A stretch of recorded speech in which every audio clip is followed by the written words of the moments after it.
қазіргі таңда оқушыларға білім берудің әртүрлі әдіс-тәсілдері қолданыста. Сонымен қатар оқушылардың білімін бағалаудың да әртүрлі тәсілдері бар. Осы Абай Құнанбайұлы атындағы номер 87 мектеп гимназиясының бастаушылық оқушыларының білімін стандарттан тыс бағалау әдісі арқылы әртүрлі іс-шаралар жүргізіліп келеді. Осы ата-ана ретінде осы іс-шараларға қатысып, бұның оң нәтиже береді деген сенімдемін. Себебі осы стандарттан тыс бағалау арқылы тек қана мұғалімнің ғана жұмысы бағаланбайды. Бұл жерде сонымен қатар ата-ананың да баламен жұмысы көрінеді. Осы жерде сонымен қатар ата-ана, оқушы, мұғалім үштік одағының жұмысы оң нәтиже береді деген ойдамын. Өзім осы іс-шараға үнемі қатыса отырып, баламның мықты және әлсіз тұстарын байқадым.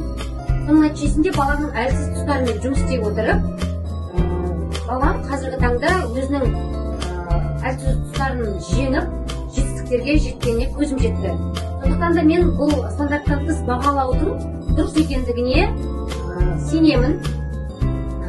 Және осы стандарттан тыс бағалау іс-шарасын жүргізу арқылы ата-ана мұғалімнің жұмысының қаншалықты маңызды және қаншалықты күрделі екендігін түсінеді және түйсінеді деген ойдамын.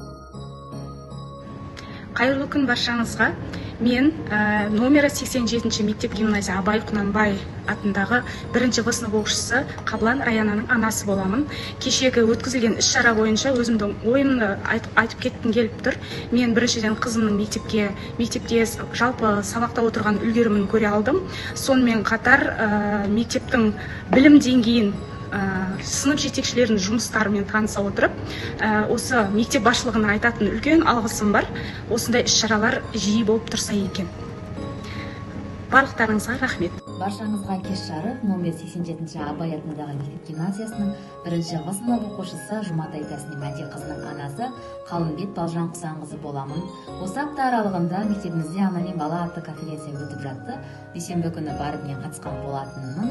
Маған қатты ұнады, ойымнан шықты. Өйткені мен қызымның үйде басқа, мектепте басқа екенін мен түсіндім. Барлығымызда солай болады деп ойлаймын. Өйткені үйде жүрген кезінде емін-еркін, өзін еркін ұстайды, барлық тапсырмасына мен көмектесемін деген сияқты. Ал осы конференцияда барған кезінде 3 түрлі пәннен ана тілі, дүниетану, математика сабақтарынан тапсырма орындады. Менің көмегімсіз және мұғалімнің көмегінсіз өзі орындады. Маған қатты ұнады. Өйткені қызымның мектепте өзін қалай ұстайтындығын көрдім, үлгерімін көрдім, қандай тапсырманы оңай орындайтынын және қандай тапсырмадан қиналатынын түсіндім. Алдағы уақытта өзі түсінбей жүрген тапсырмаларын көбірек дайындалып көмектесетін боламын. Осындай конференциялар мектебімізде көбірек болып тұру керек. Өйткені ана баласының мектепте қалай жүретінін, қалай сабақ орындайтынын көруі керек екен. Және қандай тапсырмадан қиналады, сол бойынша алдағы уақытта жұмыс жасау керек. Сәлеметсіздер ме? Менің қызым осы Абай мектебінде 1-ші классында оқиды. Біздің ұстазымыздың есімі Гүлшара Қожахметқызы. Стандарттан тыс бағалау өтіп жатырған ата-аналарға көп көмектеседі деп ойлаймын. Өйткені балаларымыздың қай жерде қайсыбын сабақтан қалай көмектесетінімізге, үйден дайындалуымызға көп көмегін тигізеді. Өте жақсы ұйымдастырылған. Өйткені сабақ болып жатқан кезде әр ата-ана кіріп баланың көңілін бөлмей осылай жасағаны, бақылаулар жасап тұрғаны өте бізге де, ұстаздарға да тиімді деп ойлаймын.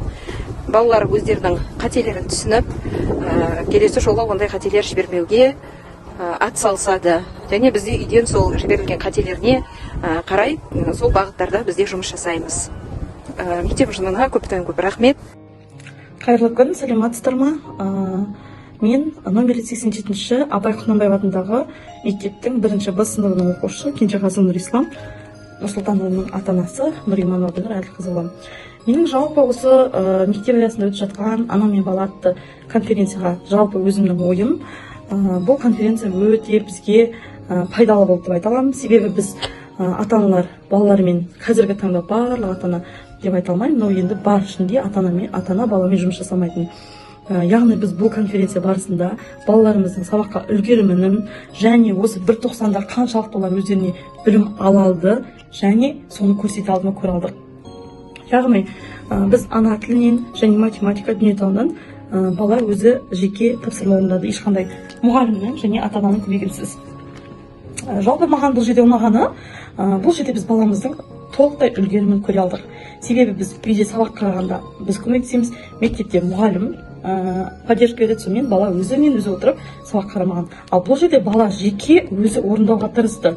Білмеген жерін сұрауға болды, бірақ менің өз басымның көңілімнен шықты. Себебі біз ана тілінен қазір өтіп жатқан жалпы дыбыстар, әріптер екіге бөлінеді, жуан жіңішке, дауысты дыбыстар, дауыссыз дыбыстар үнді қатаң ұянға бөлінеді деп осылар талдауы, математиканың логикалық есепті шығаруы ешқандай қиналмай, және дүниетанудан өзінің сөз байлығын, сол оқығандығын толық ойын жеткізе алғандығы ұнады. Жалпы маған бұл конференцияда ұнады деп айта аламын. Сондықтан жалпы мектеп ұжымына және өзіміздің сынып жетекшіміз Гүлжан Төлебековнаға алғысым шексіз.